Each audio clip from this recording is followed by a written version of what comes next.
amigo, professor Dr. Renato Ambrosio, por estar participando das nossas aulas, né? Uma grande ideia e, na verdade, grande sacada do Gustavo, que é nosso sócio, coordenador lá da Gamboa, do Instituto de Oftalmologia do Rio de Janeiro e chefe do departamento de córnea. E queria agradecer mais uma vez, Renato, obrigado pela sua presença, nosso amigo, parceiro, cada vez mais parceiro. Deus quiser. E muito bom ter você com a gente, com certeza vai brindar a gente com uma aula incrível. Estou com o Nelson aqui, a gente está junto, poder a gente, segundo posterior, com certeza aprender com você bastante. Obrigado. Se o Gustavo quer falar uma coisa. Não, vamos começar a apresentar. Eu acho que o Renato é o tipo da pessoa que quem faz oftalmologia, mesmo que não é de segmento anterior, já ouviu, conhece, enfim, falar do Renato Ambrosio Júnior, né? Renato Ambrosio Júnior por conta do pai dele, que foi um médico de muito prestígio na oftalmologia, que introduziu a cerotomia radial, enfim, o início da cirurgia refrativa no Brasil. E o Renato seguiu os passos com muito brilhantismo, e fez a residência lá no Tadeu Civital, né, Renato? E a residência, e depois ele chegou aí para os Estados Unidos, ficou um bom tempo lá em Seattle. A mãe também, eu esqueci de falar da Vera, também médica oftalmologista, tem um irmão também que é oftalmologista. O Renato já foi presidente da Sociedade de Oftalmologia de Catarata Refrativa, eleito recentemente como um dos 100 maiores influenciadores na área de oftalmologia. Isso não é pouca coisa.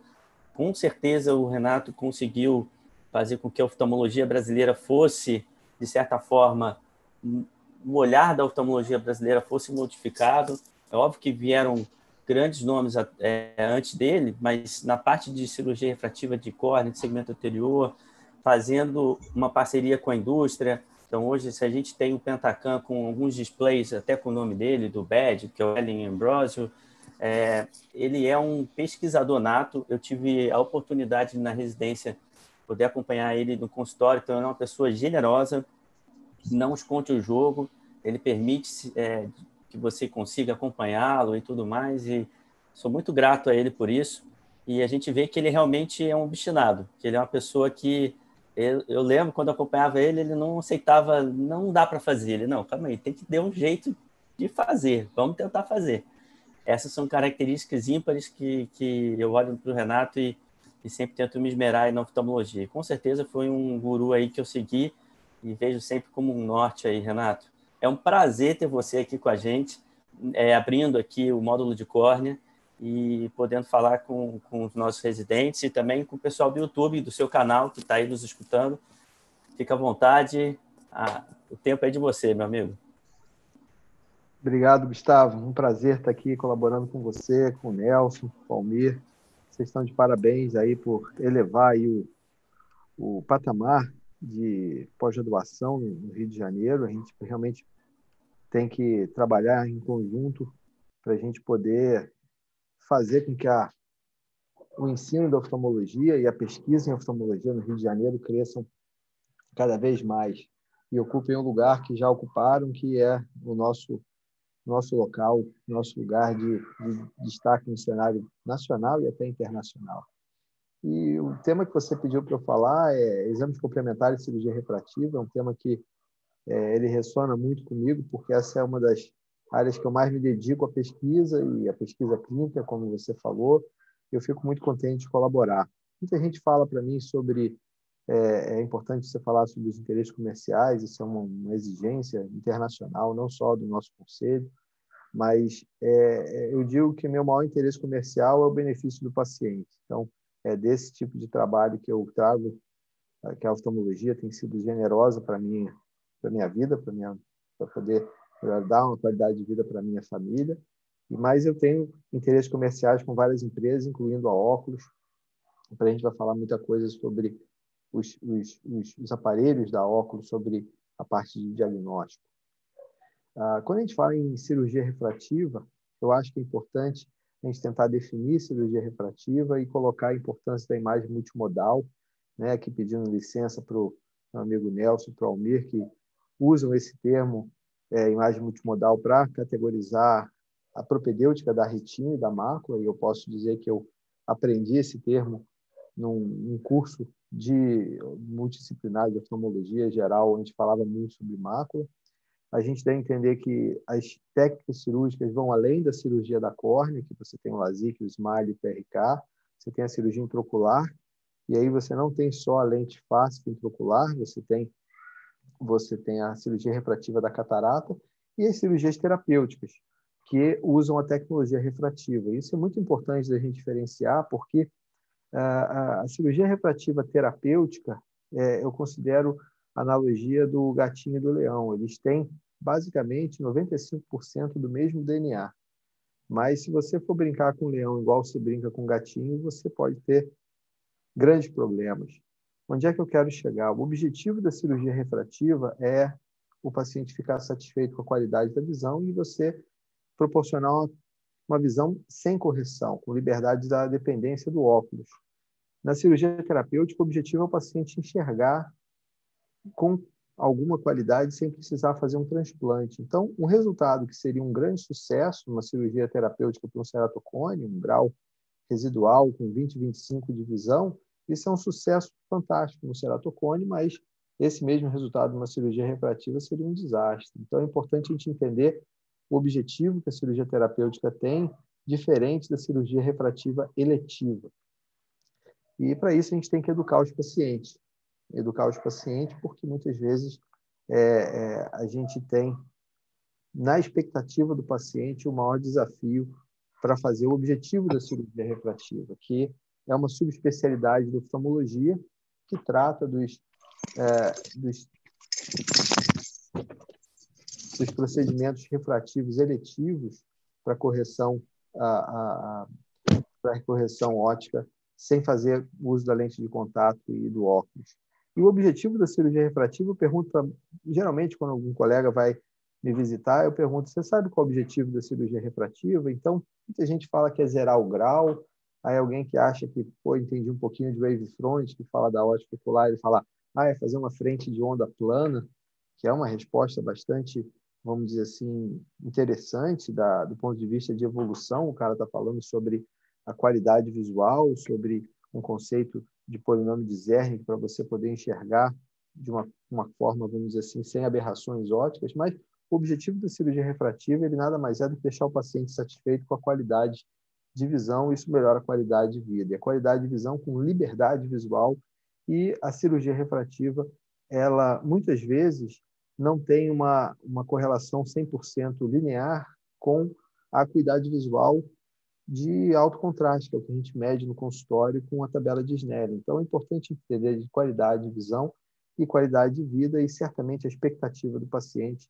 E isso traz para a gente o que a gente chama do triângulo do sucesso em cirurgia refrativa. Eu acho que isso pode ser o triângulo do sucesso em qualquer tratamento médico ou mesmo qualquer serviço, muito além até da oftalmologia e da medicina, mas é você ter tecnologia, conhecimento para usar a tecnologia, e o zelo, que é o cuidado com o paciente, com foco no que é o melhor para o paciente. Eu acho que muitas vezes a gente tem que pensar que a gente não está tratando da córnea daquele paciente, do olho direito daquele paciente, está tratando do paciente, e muitas vezes você até expande esse conceito do tratamento do indivíduo dentro da sociedade. Isso tem realmente uma implicação, e eu acho que se a gente expandir a nossa consciência para a relevância da interconexão geral, a gente pode fazer um serviço melhor em todos os sentidos.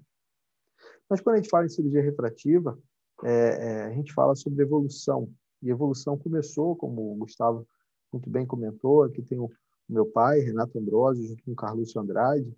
Esse foi o primeiro curso de cirurgia refrativa no Brasil, em 1981, lá na Casa de Saúde de São José. Os colegas americanos, o Dr. Welson, que veio fazer junto com o grupo da cirurgia refrativa, que tem o Marcelo Martins Ferreira, que tem o Armando Guedes, que tem o Morizô Leite Filho, que trabalharam junto com meu pai, com o Carlos, um grupo de 5 colegas que fizeram a cirurgia refrativa, vamos dizer assim, ser implementada no Brasil, com vários outros colegas pioneiros aqui no Rio de Janeiro, em São Paulo, que fundaram a Sociedade Brasileira de Cirurgia Refrativa nessa época. O advento da cirurgia refrativa, então, determinou a necessidade de evolução, e a evolução passou de uma cirurgia feita com bisturi na época que nem era diamante, depois o diamante veio a ser uma evolução, para a evolução da propedêutica, da ceratometria, para topografia computadorizada, e antes disso até a avaliação dos discos de Plácido e do ultrassom, que foi uma grande evolução do paquímetro óptico. Então, o disco de Plácido permite você ter um reflexo da qualidade da superfície ocular, que a gente hoje usa muito para entender o olho seco, para a disfunção lacrimal, a estabilidade da lágrima, mas o reflexo pode dar muito mais informação quando você usa a avaliação computadorizada para ver esses 3 olhos têm a visão melhor do que 20/20 corrigida. Isso é importante da gente entender. Então, a topografia ela se tornou essencial. Aquele slide é um recorte de um trabalho do Claes, um dos primeiros trabalhos de topografia, que fala da importância da topografia porque tem a capacidade, a sensibilidade para detectar a normalidade. Esses 2 pacientes aqui, esses 2 olhos, 20/15 de visão corrigida e 20/20-1 de visão corrigida, isso foi publicado no JRS em 2013. Eu tive o privilégio de fazer meu fellow, colaborar com o Steve Claes à distância, dentro da orientação do Steve Wilson, para poder entender um pouco mais da propedêutica, e tudo isso que eu falo hoje é um reflexo dessa evolução.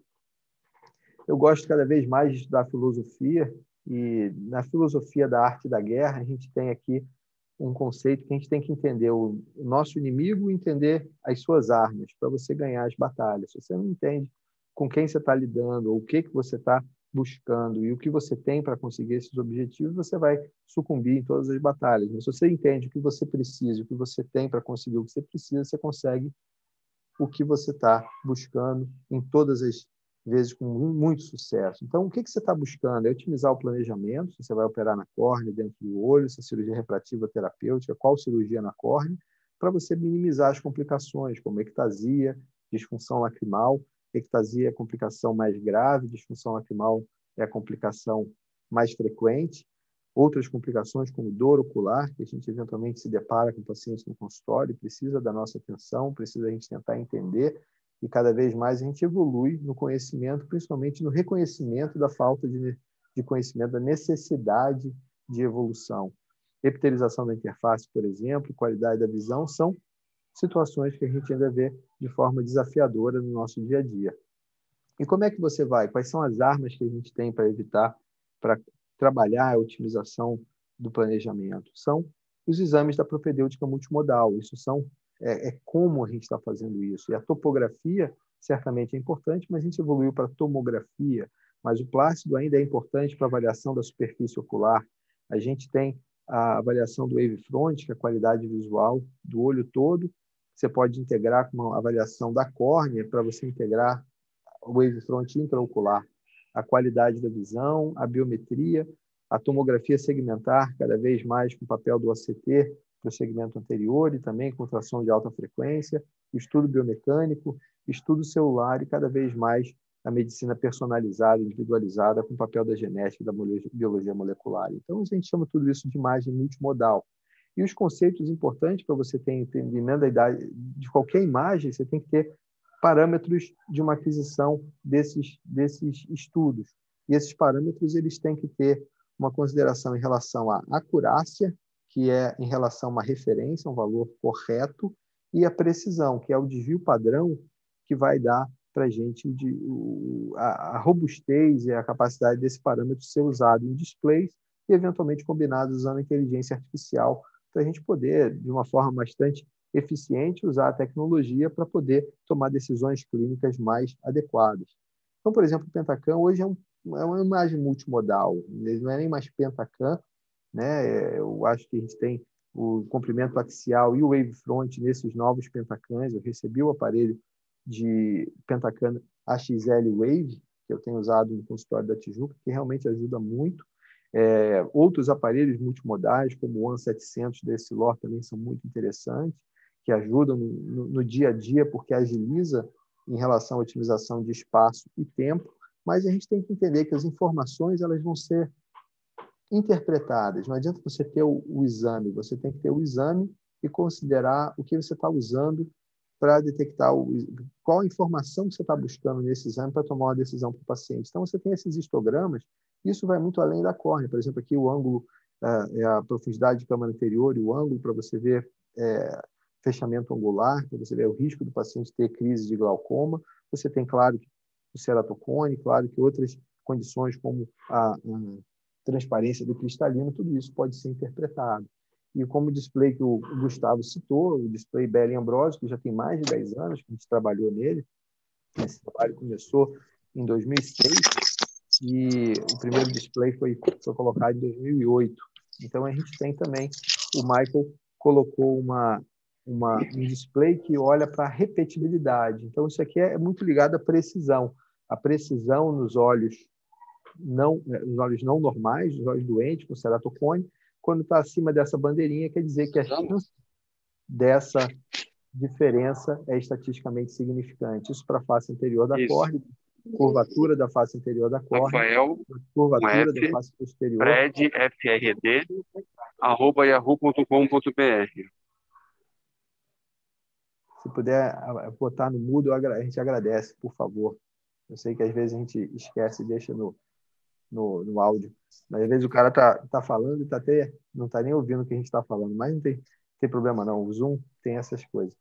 E justamente esse display do ABCD do Behring que pode realmente ajudar na progressão do ceratocone. Então é importante a gente diferenciar o que a gente está buscando e diferenciar o que é cirurgia refrativa eletiva e cirurgia refrativa terapêutica. Então, suscetibilidade, que é o que a gente está buscando, diagnóstico precoce, estadiamento e progressão, tem que ser muito bem entendido. Sobre ectasia, eu acho que é importante a gente falar que a primeira ectasia foi descrita em 1998 pelo Seiler, são 3 casos de ectasia para alta, em LASIK para alta miopia, onde o impacto da cirurgia enfraqueceu a córnea. Alguns meses depois, o próprio Seiler ele publicou o caso de ectasia no paciente com forma frustra de ceratocone. A gente vai falar bastante sobre o que é a forma frustra de ceratocone. A forma frustra de ceratocone é realmente aqui definida como uma topografia anormal, e isso traz uma alusão para a patofisiologia da ectasia, que pode ser uma resistência da córnea mais fraca e um impacto da cirurgia. Esse impacto da cirurgia pode ser do paciente que fez uma cirurgia para uma miopia muito alta, ou fez vários retratamentos, ou mesmo o próprio hábito de coçar os olhos. E, realmente, se a gente entender que qualquer doença em medicina tem a ver com uma suscetibilidade genética do paciente e a patogenicidade ou o impacto do ambiente, você vai conseguir tirar um balanço de como você pode, eventualmente, interpretar as oportunidades de você tratar e evitar problemas. E um conceito em relação à ectasia que qualquer córnea pode desenvolver ectasia. E entendendo isso, a gente fala que a primeira forma de evitar a ectasia é falar para o paciente não coçar os olhos. E uma mensagem que é muito simples, isso qualquer pessoa pode entender, mas uma mensagem que mesmo os cirurgiões de córnea mais experientes, eu tive chance de conversar com algumas dezenas de cirurgiões experientes, e isso pode trazer muitas vezes uma certa discussão, porque existem entendimentos diferentes, aí é fato e opinião, mas eu tento trabalhar que até as opiniões podem virar fatos quando elas viram consenso.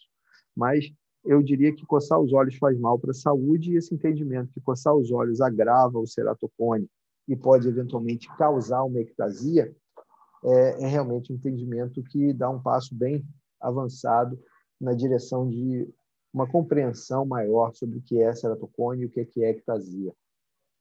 A gente fala sobre evitar problema desde o pré-operatório e detectar ceratocone leve, frusto, e avaliar um leito residual acima de 250 ou mais do que metade. Aqui uma contribuição muito relevante do nosso amigo Marconi Santiago, que fala no PTA de 40%. Então, de acordo com esse conceito, a gente teria que preservar mais do que 60% da espessura da córnea. Aqui a gente contribui que o ponto mais fino é sempre a melhor forma de você considerar essa matemática do que o ponto central. O Brad Runderman ele fez uma categorização de score, né, onde a topografia ela foi realmente muito relevante. Ele bota aqui a forma frustra de ceratocone como o fator de risco mais importante. Você vai somando, acima de 3 você tem suspeita, acima de 4 você tem um risco muito alto de ectasia, e a idade entrou aqui como um fator importante, porque a idade mais baixa está correlacionada com biomecânica mais fraca, por isso porque a idade vai evoluindo, a biomecânica vai ficando mais forte da córnea com o crasoclosique natural da idade. Mas isso é extremamente não específico, porque é possível você ter um paciente de 45 anos com uma biomecânica fraca, como você pode um paciente de 17 anos que tem uma estrutura da córnea bastante forte.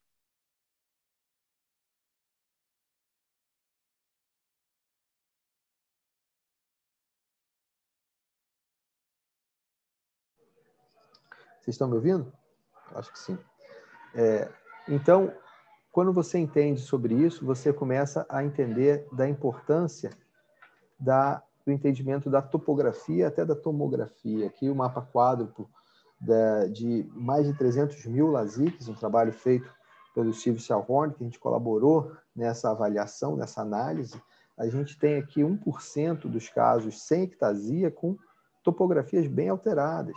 E, eventualmente, os grupos de ectasia, os pacientes de ectasia, você tem 30% com topografia e tomografia normais. Então, você tem que ir além dessa avaliação, vamos dizer assim, subjetiva para entender o que é forma frustra de ceratocone. Forma frustra de ceratocone não tem consenso.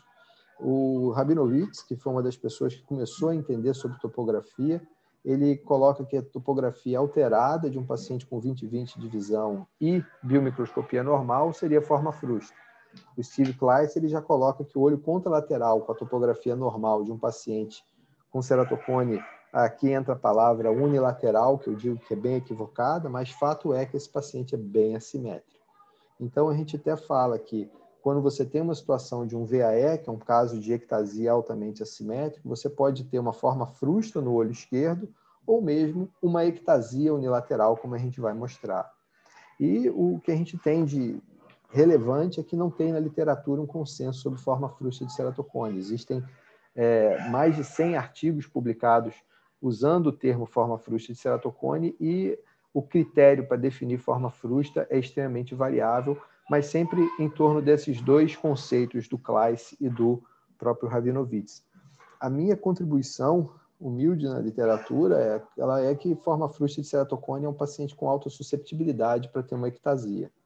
E isso a gente viu em 2009, depois de ver casos como esse. Esse paciente foi operado em 2008 e foi mostrado num congresso e rapidamente eu vejo um caso desse, eu peço o arquivo U12 do Pentacam, que é um arquivo que permite uma análise mais robusta, que é a partir do dado interno do aparelho. A gente tem um contato bastante intenso com o RD da óculos e esse paciente ele tem uma ectasia com um flap fino, com PTA baixo, um leite residual acima de 300 e certamente uma ectasia sem explicação. Mas quando você olha para a topografia, que a topografia, eu digo avaliação topométrica, curvatura da superfície, usando mapa axial, aqui com a escala 1.5 do Steve Kleiss, que hoje chama de Kleiss-Smollett, muita gente falaria que isso aqui seria alterado. E a gente começou um estudo que, na época, até o Gustavo estava trabalhando lá com a gente, ele viu esse estudo sendo feito pelo Isaac Ramos, que juntou 25 topografias e mandamos para vários experts, primeiro com a escala de 1.5 e depois com a escala de 0.5. E o que a gente queria avaliar? A classificação dos experts, todos os experts, de pessoas que têm experiência, fellowship treinados em córnea, e a gente viu a variabilidade muito grande. Na primeira escala, esse paciente ele teve uma classificação que a moda foi 0, moda é o valor que mais se repete nas classificações, como é uma classificação categórica, é uma classificação categórica com, vamos dizer assim, um escalonamento, a gente vê que não é pertinente a gente fazer uma média, mas a gente bota que a moda é 0 e variou de 0 a 3. A segunda classificação, com a outra escala, esse mesmo caso tem uma classificação que variou de 0 a 4, mas a moda continuou sendo 0. Então, a moda seria, vamos dizer assim, mostrando que esse paciente não tinha alteração, para a maioria dos especialistas. Então, o que a gente precisa é ir além sem descartar, e eu gosto muito desse conceito que você tem que tentar fazer as coisas de uma forma simplificada, mas sem ser simplório, sem ser, vamos dizer assim, sem abusar da simplicidade do ponto de vista de perder o respeito da complexidade e da importância de você fazer as coisas bem feitas. Então, o trabalho junto com o Michael Belling, que tem a elevação. Isso é uma coisa um pouquinho densa, precisa de uns 15, 20 minutos só para explicar elevação, mas a elevação basicamente precisa de uma referência. Ele basicamente faz uma referência melhor para fazer essa diferença dessa referência, onde você exclui as 3,5 milímetros de diâmetro no ponto mais fino, e se você tem uma diferença, você tem essa área que você excluiu, você tem uma protrusão, isso para a face anterior e para a face posterior. A minha forma de entender a espessura permite um entendimento mais integrado da elevação, porque você pega a córnea anterior e a posterior como uma referência para outra, e você tem aqui a córnea mais fina no centro, mais grossa na periferia, de uma forma tênue normal, e aqui uma forma abrupta, que é um paciente com ceratocone. E aí você tem essas médias dos pontos das paquimetrias, desses círculos concêntricos no ponto mais fino, que são dispostas nesses dois gráficos, que é o Corneal Thickness Spatial Profile, que você pega o ponto mais fino e as médias, e aqui o PTI, que é o percentual de aumento em relação ao ponto mais fino, e isso está integrado, e você tem o desvio da normalidade, que é uma equação de regressão linear para a gente ver a normalidade. E essa equação traz um valor extremamente interessante para detectar ceratocone, e a gente vê a relevância dele. Eu vou comentar até para a evolução dele. O ART máximo também é baixo, esse paciente tem uma ectasia detectada na susceptibilidade. Mas um paciente com uma visão normal, com a topografia relativamente normal, dita por experts como normal, ele não tem ceratocone, ele tem susceptibilidade para desenvolver ectasia.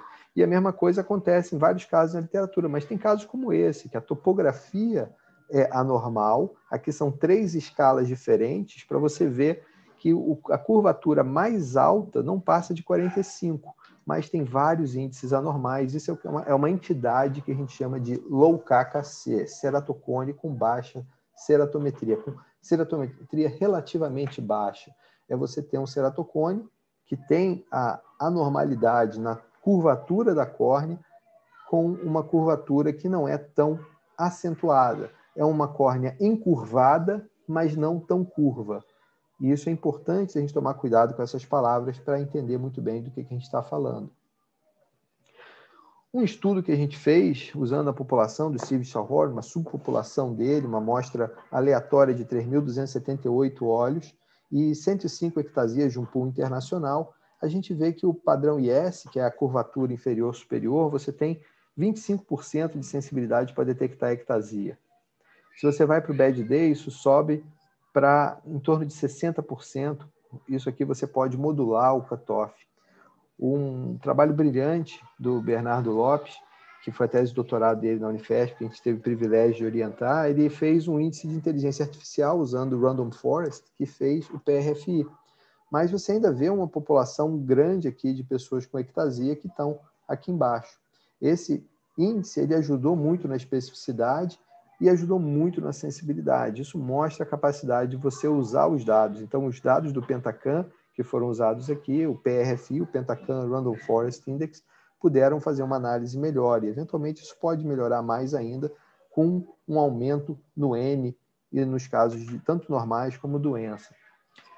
Para entender que a idade, o PTA e o leite residual não explicam essas ectasias, você vê que a quantidade de explicação com base no leite residual e no próprio PTA é relativamente baixa, mas a gente pode usar esses dados integrados na calculadora do Brain, e usando um algoritmo que a gente desenvolveu alguns anos atrás, a gente aumenta a nossa sensibilidade, mas ainda assim tem casos que não tem explicação. Talvez eu poderia mostrar isso de uma forma mais otimista, falando que todos os olhos contralaterais desses pacientes aqui estão aqui em cima. Mas a gente vai para a filosofia de novo. E eu acho que quanto mais a gente sabe, a gente entende que não sabe tudo. E tirando o humor, vamos dizer assim, eu diria humor porque talvez uma das pessoas mais cultas e conscientes da nossa história, que foi o Sócrates, ele fala que tudo que sabe é que não sabe nada. Na verdade, o Sócrates não escreveu isso. Quem escreveu isso foram os discípulos dele. Mas o que ele quer dizer é que essa mensagem que eu entendo, que ressona comigo, é que a gente tem que estar sempre buscando conhecer um pouco mais e com humildade e tranquilidade, que a gente não sabe tudo. E a gente tem que estar pronto para entender e para ter a cabeça, vamos dizer assim, aberta para novos conhecimentos. E esse conceito da susceptibilidade para a ectasia, ele pode ser integrado com a tomografia biomecânica. A gente começou a trabalhar com o Riker, o Ocular Response Analyzer, que ele estuda a biomecânica da córnea de uma forma bastante interessante, tem a esterese baixa, vários trabalhos, tese do Bruno Fontes, do Alan Luz, que exploraram a capacidade do ORA para diagnóstico de ceratocone, mas esse paciente que é o olho contralateral não operado, de um paciente que teve ectasia no outro olho, não fez a cirurgia no olho direito, a gente vê uma susceptibilidade. E isso mostra a importância da biomecânica, e eventualmente a biomecânica ela é realmente, como o Canrobert muito bem fala, já há muitos anos, é um exame do passado, da época da ceratotomia radial, da época que a ceratotomia radial foi introduzida pelo Carlos Andrade, pelo meu pai, mais N pessoas na década de 80, esse é o exame que precisava ser feito e, eventualmente, nunca foi disponibilizado. Hoje a gente usa o sistema dinâmico de avaliação, que é o Corvis. O Corvis ele faz um sopro na córnea, do mesmo jeito que o ORA faz, e você tem em 30 milissegundos, 31 milissegundos, 140 frames para dar esse movimento dinâmico da córnea, que você tem uma córnea com ceratocone e uma córnea normal. E você pode caracterizar a deformação, a velocidade de deformação, vários parâmetros, e isso traz para a gente índices. E o trabalho que a gente colaborou com Paulo Vinciguerra e Ricardo Vinciguerra mostra o CBI, que é o Corvis, ou Corneal Biomechanical Index. A nossa ideia de integrar sempre foi o principal objetivo, e hoje a gente tem um display que eu acho até mais importante do que o Belli Ambrosio, que é o BED, que é o ARV, que é um display que, junto com a Cynthia Roberts, que deu uma palestra brilhante exatamente há uma semana atrás, e o Ricardo Vinciguerra, a gente tem, usando também o Random Forest, o TBI, que é o Tomography and Biomechanical Index. Então, esse trabalho foi feito em conjunto com a Itália. A gente tem 480 olhos normais, um olho de cada paciente randomicamente selecionado, 204 ceratocones, e 94 pacientes que a gente chama de VAE. Aqui, topografia normal, e os outros olhos não operados desse paciente que tem ectasia, eles entraram aqui também. Então, alguns pacientes que tinham ectasia já operadas, com outro olho com a topografia normal, entraram nesse grupo, e a topografia normal, a gente viu a importância da classificação subjetiva, a importância de você ter índices objetivos. A gente usa aqui o KISA, que é um parâmetro muito importante do CLAIS, o IS, que é o do Rabinovitz, e também o Central K, para ter uma, vamos dizer assim, assegurando que isso aqui é relativamente normal. E você tem um contínuo do que seria um bem normal para uma ectasia susceptível. Então, esse caso aqui, por exemplo, é uma topografia normal, uma tomografia normal, uma clínica normal, mas é um caso com altamente, a gente chama de alta susceptibilidade. Isso é importante a gente entender, que são os casos que a gente quer detectar quando avalia uma candidatura para fazer cirurgia refrativa. Voltando para aquele caso, que foi o primeiro caso de ectasia suscetível que eu tive a chance de detectar, vamos dizer assim, caracterizar, e a gente publicou isso em 2010, há uns anos depois esse paciente volta e está tudo relativamente estável, 20/15 de visão. Eu novamente mostro esse tipo de exame, principalmente quando você vai para essa topografia aqui, que é uma topografia absoluta, bem normal. Quando você vai para essa aqui, que é uma topografia com 0,5 absoluta também, boa. Essa aqui é a Ambrosio 2, que é a mesma topografia do Pentacam. Você vê que praticamente os índices topométricos, os dados de curvatura são muito parecidos. Elevação posterior tem uma leve alteração. O PRFI está em 0,19, o cutoff é 0,15, mas você vê que naquela região ali você tem uma especificidade menos, vamos dizer assim, ótima. O BED-D também está no amarelo, mas quando você vai para a integração, fica bastante fácil de você identificar o caso aqui no vermelho, com 0,78. Então, esse é um dos exemplos que a gente tem, que é quase que uma validação externa anedótica, que esse paciente não entrou no treino do Random Forest para você fazer a avaliação. E isso continua evoluindo. A gente tem até um novo algoritmo que foi treinado, passou de 94 para mais de 500 olhos com topografia normal de paciente altamente assimétrico. Isso é o objeto até da minha tese da American Ophthalmological Society, que a gente está, vamos dizer assim, trabalhando para a evolução do próprio TBI junto com o grupo do Brain. Então, a gente vê outras situações clínicas, como um caso de duas gêmeas idênticas.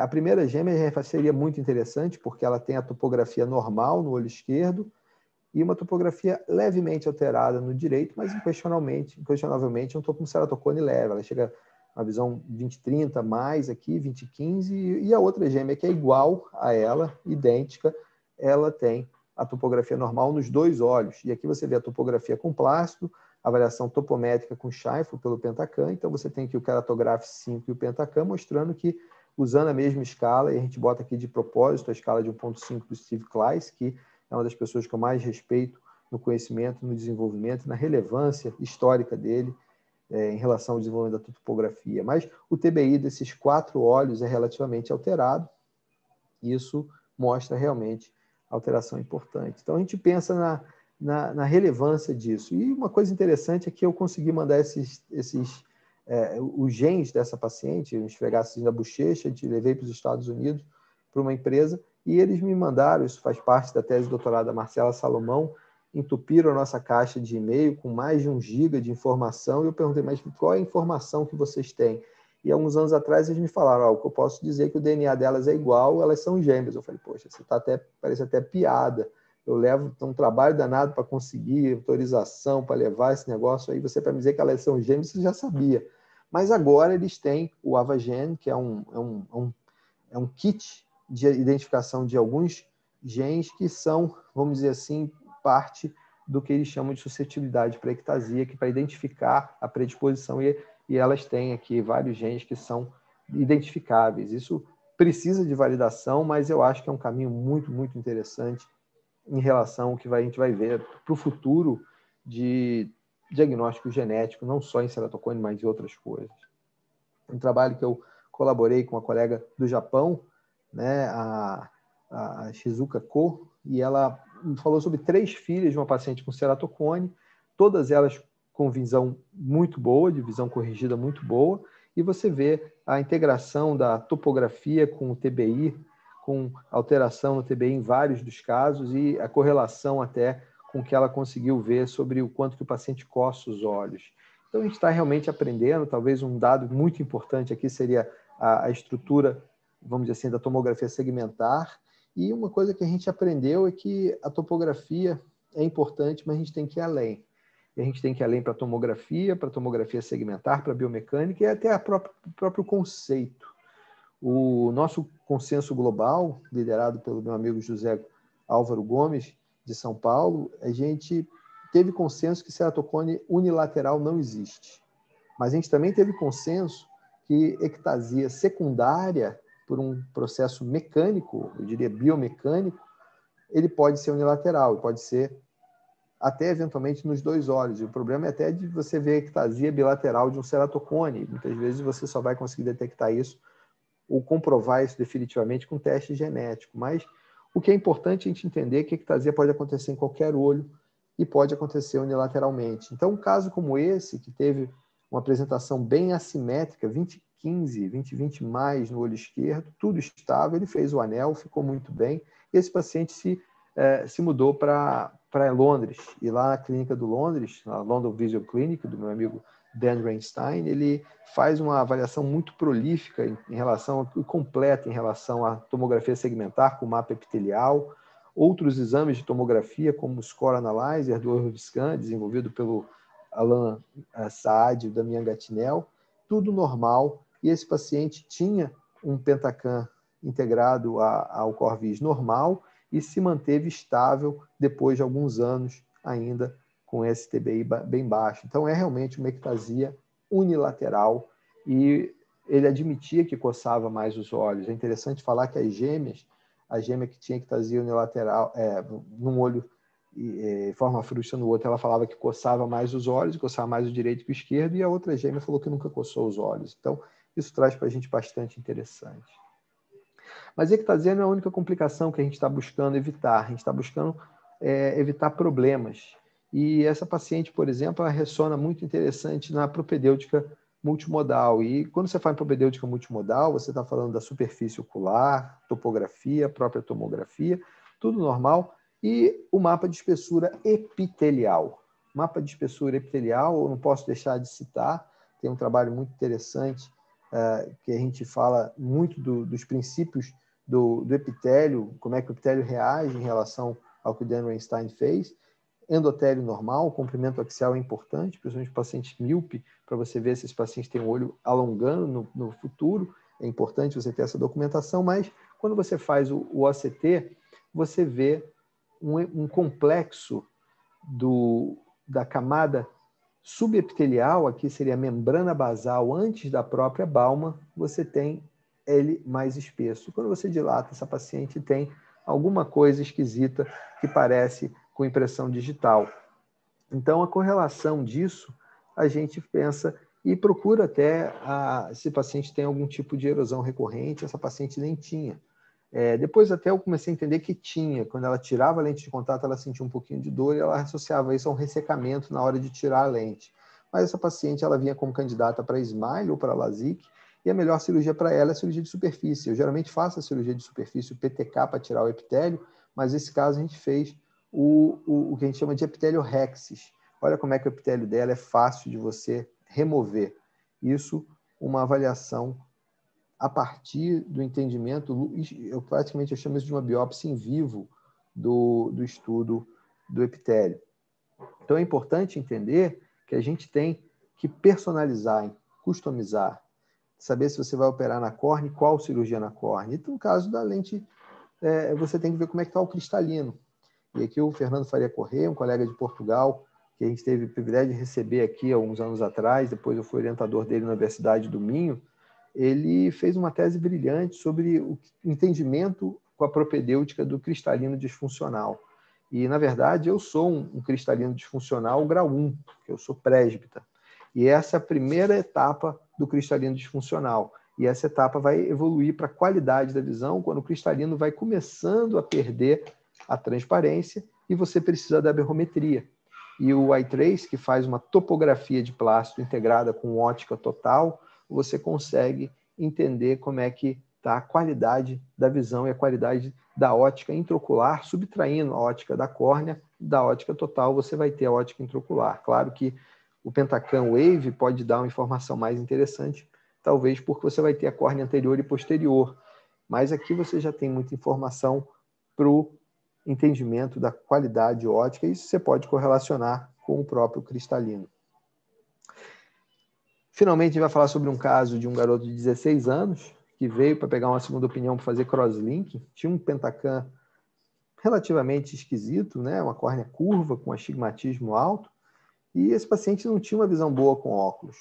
E o que é interessante é que você tem que ir além. E o conceito de além, ele vai além da própria córnea. E a córnea, o Benioff dele, bem normal, até uma córnea bem mais para o lado espesso do que para o lado de fino e afinado. Mas esse paciente tem aqui, esse aqui é um mapa de profundidade da câmara anterior a partir do endotélio. Então você vê que tem uma assimetria, essa câmara anterior aqui em cima e aqui embaixo você tem uma assimetria. E quando você dilata a pupila, fica fácil de você ver que esse paciente não vai se beneficiar de um crosslinking na córnea. Eu até brinco que talvez um crosslinking na zônula poderia ter sido uma solução em algum momento para ele. Mas você tem que ir além da córnea, você tem que ir além da superfície, você tem que ir além da córnea, você tem que entender o paciente de uma forma mais completa e até mesmo o paciente de uma forma mais global e o que ele precisa, o que ele pode, o que ele deve fazer. Então, quando você fala em propedêutica multimodal, é um conceito de você buscar mais informação, e você buscar informação, certamente a tecnologia é fundamental, como a gente mostrou aqui vários casos, mas é o conceito que é mais importante. Não adianta você ter os exames, os equipamentos, e não ter o conceito de saber o que você está buscando. Certamente a inteligência artificial vai facilitar tudo para você ter um entendimento e um planejamento mais assertivo, e no futuro, cada vez mais a genética vai facilitar tudo mais para a gente poder usar esse toolbox da cirurgia refrativa, essa caixa de ferramentas, que você vê se vai usar. Aqui a gente bota série, mas a gente fala também da iCrio fáscica, que é uma lente fáscica de câmera posterior também com extrema qualidade, é uma lente irlandesa, indiana, que a gente tem hoje disponível, ou você vai fazer um LASIK SMILE, ou você vai fazer até uma cirurgia que é do ponto de vista terapêutico.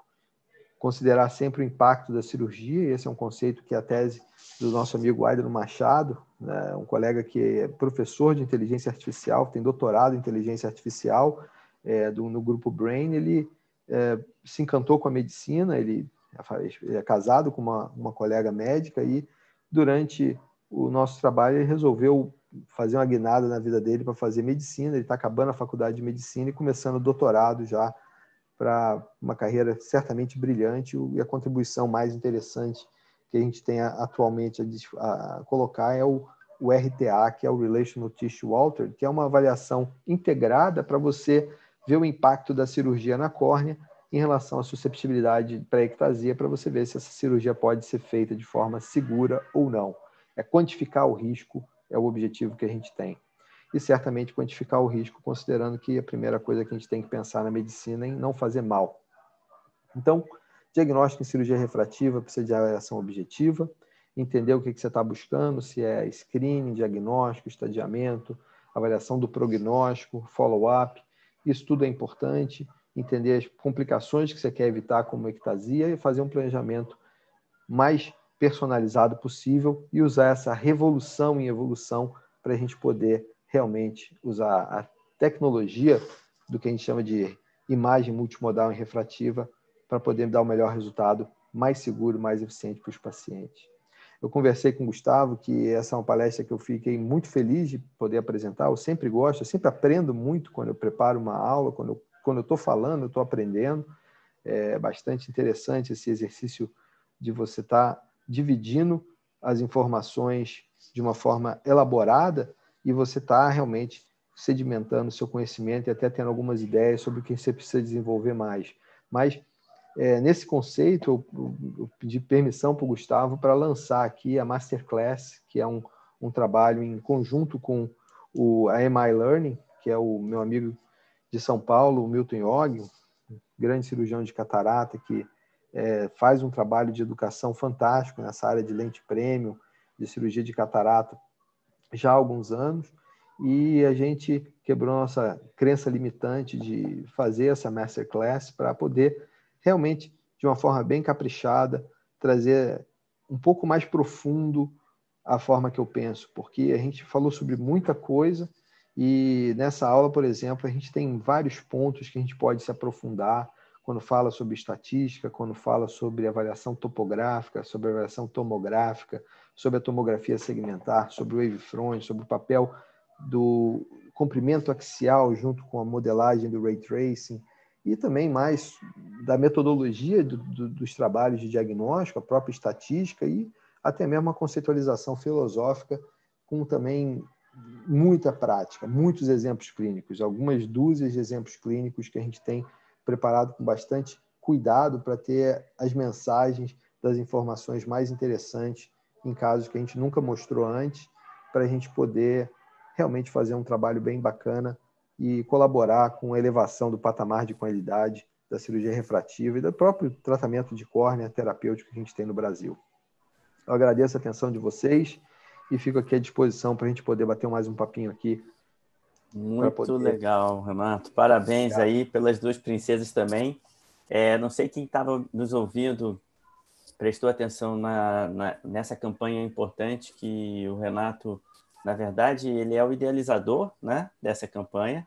Para a gente que é oftalmologista, fazer a prevenção também é importante e todo mês de junho, o Renato, até por essa capilaridade que ele tem mundialmente, ele conseguiu fazer que fosse uma campanha não só nacional, mas voltando aqui, volta no seu slide aqui, Renato, no que você está falando da Masterclass, achei bem interessante quando você propôs para quem está nos ouvindo, como é que faz? Assim, qual é o site? Como é que...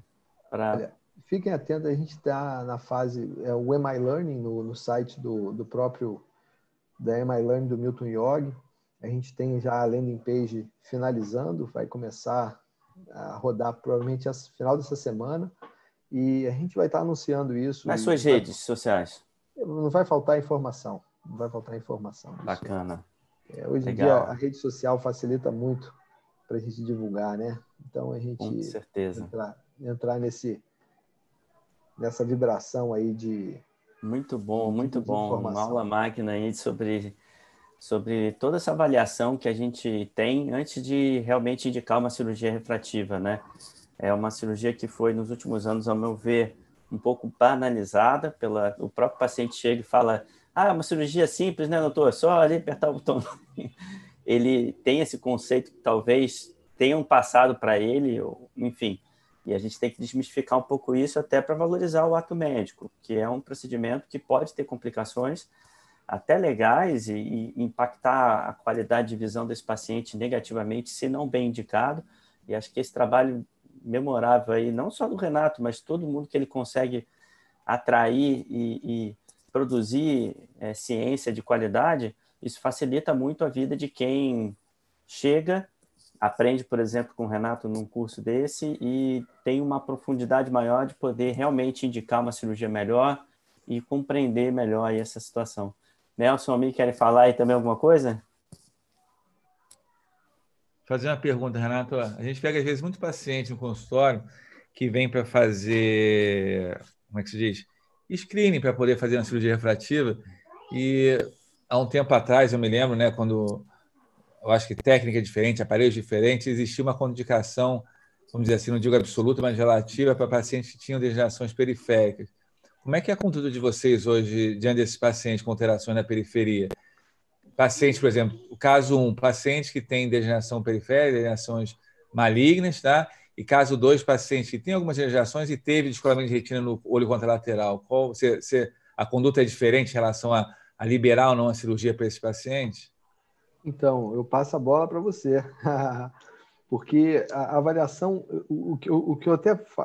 Quando eu estava na residência, a gente fazia vários vídeos lá com o Dr. Tadeu Civintal, e a ideia era fazer aquela filmagem do MIAC, e a gente pegar um olho do banco de olhos, né, que tinha algum tipo de sorologia positiva, mas tinha uma boa qualidade, vamos dizer assim, do ponto de vista da transparência da córnea, e fazer uma filmagem do MIAC View para poder ver a periferia da retina na hora da sucção.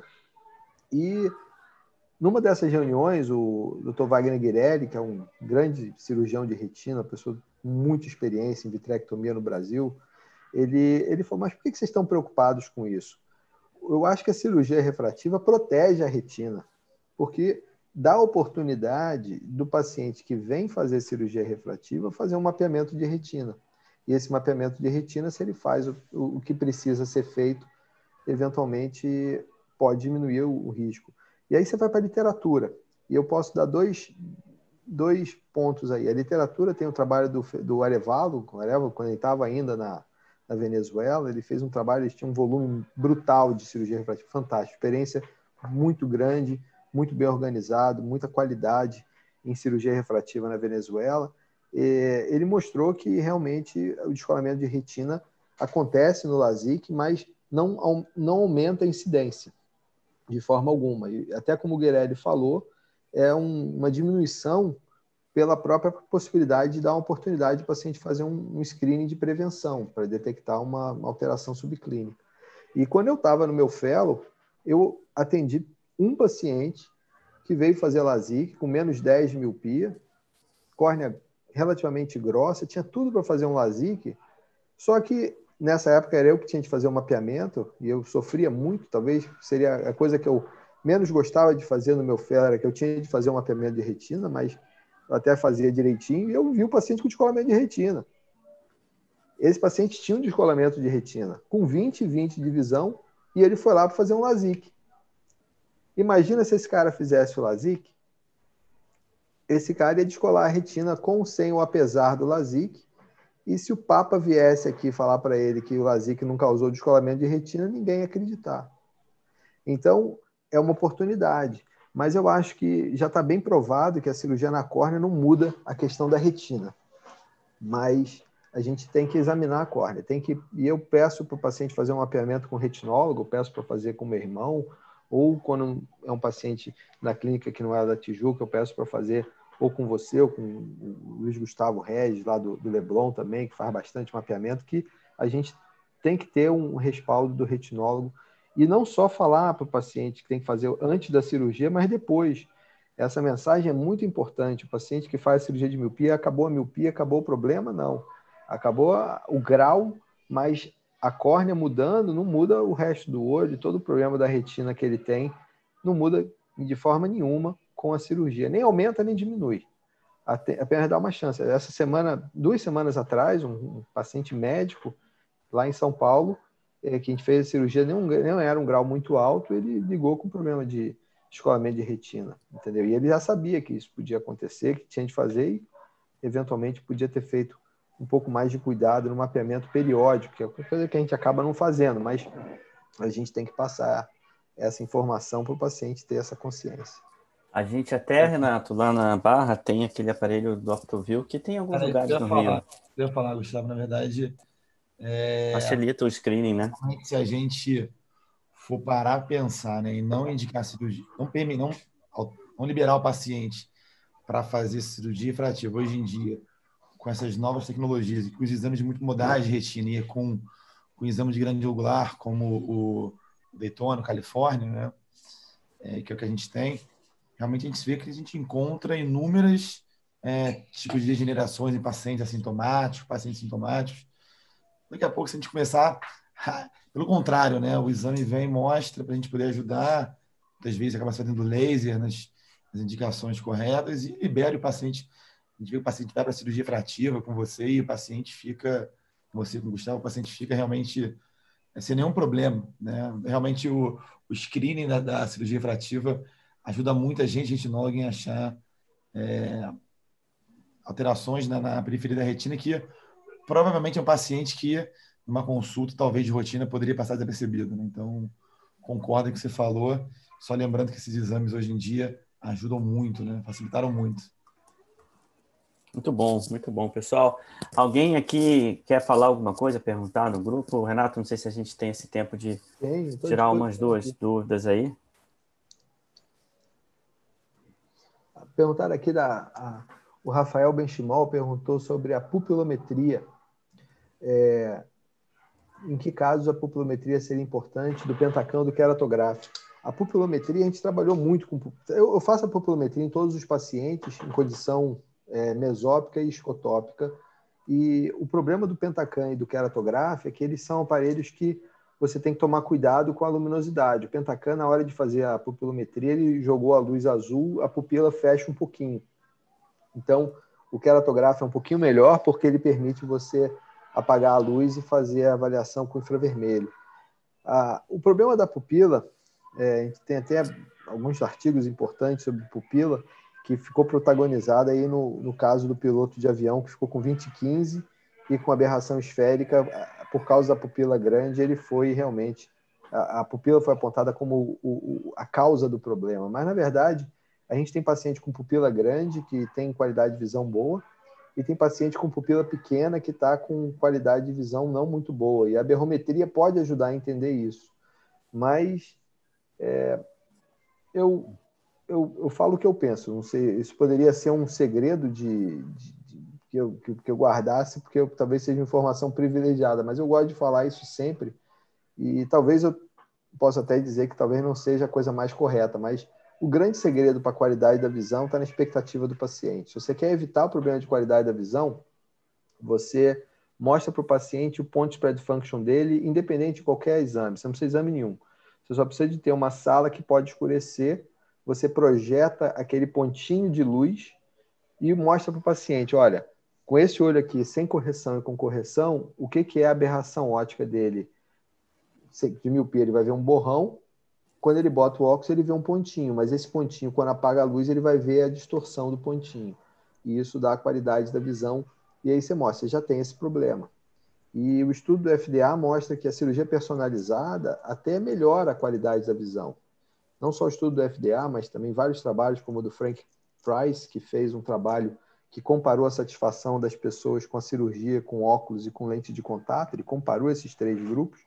Ele viu que a cirurgia do LASIK, usando tecnologia mais moderna, tanto com sistema personalizada pelo Wavefront Total, como personalizada pela topografia, como a gente faz hoje em dia, a gente tem resultados que a maioria das pessoas fala que a visão depois da cirurgia tem melhor qualidade à noite do que antes da cirurgia.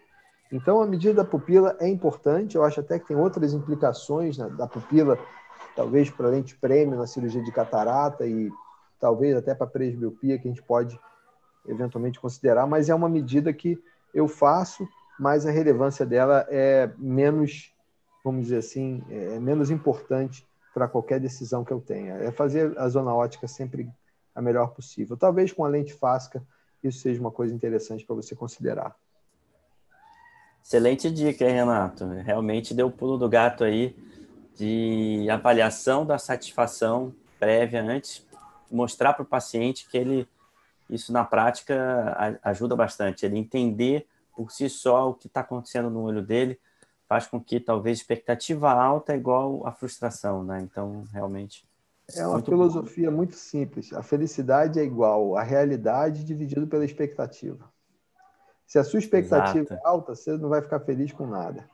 Agora, se a sua expectativa é realista, você tem uma chance maior de ficar feliz. E agora, você não pode ficar também sendo aquele cara que fica trabalhando só na expectativa. Você tem que entregar aí.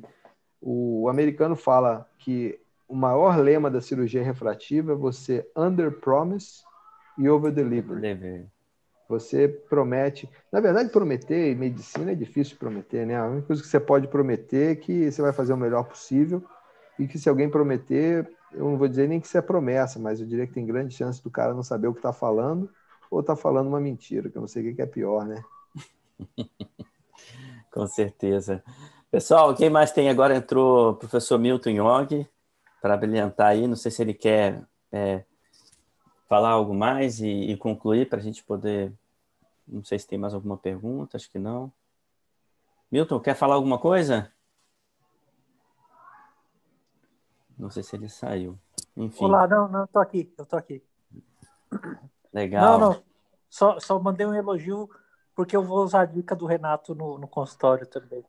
Cara, que pulo do gato, hein? Quem pegou aqui, muito boa. Você botar pontinho e ver pede para o paciente olhar, com correção e sem correção, e apagando a luz, ou seja, o tamanho da pupila vai modificar e ele vai ver a aberração óptica, que é o que a gente quer mostrar para o paciente. Isso vale muito também para a cirurgia, talvez para mostrar o quanto que o cristalino, né? Pois é. É realmente o pulo do gato aí. Né? Obrigado por dividir aí. Um prazer. Isso e muito mais vai estar na nossa Masterclass. Isso aí.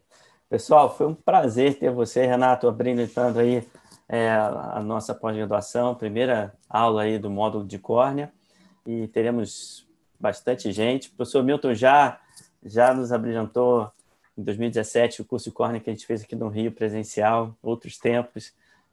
Ele até, porventura, ele mandou o vídeo porque ele tinha outra palestra em outro estado, então ele não conseguiu estar presente, mas ele mandou a aula dele, foi um sucesso, foi muito bom.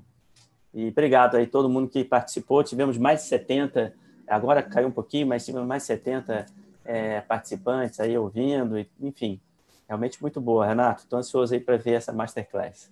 Obrigado a todo mundo que assistiu, tá?